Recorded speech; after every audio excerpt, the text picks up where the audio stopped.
Thank you, Mr Deputy Speaker. I'm delighted to have been able to get in to speak on this debate. Approving the continuation of the armed forces is one of our solemn duties in this House. It is what allows us as a country to sleep soundly at night, in the knowledge that there is a world-class organisation standing ready to defend us and our allies 24/7.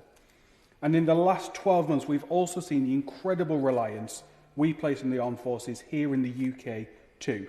Without their expertise and manpower, we would not be where we are today in the fight against COVID-19 and the rollout of the vaccine. This legislation doesn't just renew our armed forces for another 5 years, though. It goes much further.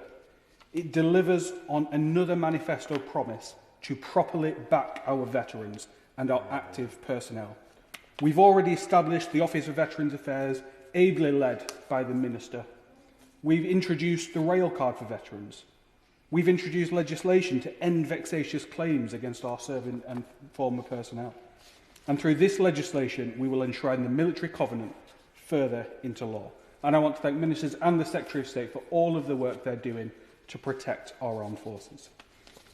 And the reason we need this is because the support provided to veterans by local authorities is inconsistent at best.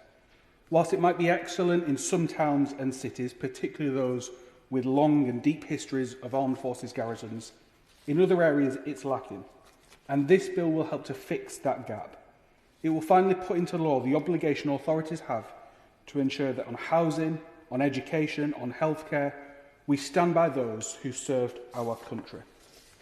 And in doing this, let's encourage local authorities and public bodies to think about the ecosystem of support that exists and how all of this can be better integrated. Because there are hundreds of charities and community groups who do incredible work in all of these areas already. This bill should be the catalyst we need to bring it all together, rather than replacing activity, coordinate it and enhance it. Public, private and the third sector all working together for our former and current members of the armed forces. There are still too many instances of public bodies, local authorities and charities competing for funding, meaning they don't always work together, even where that's in the best interests of veterans. And I do believe that every area should have an armed forces champion. But if we can't mandate that, let's give guidance on it. Let's give best practice, because even in those areas where that exists, it's not always the role we need it to be. It can be someone who shows the leadership needed to pull all the services together, someone to act as a central point of contact. Mr Deputy Speaker, we should all be incredibly proud of this legislation, which demonstrates our enduring commitment to the armed forces and the whole family. Yeah.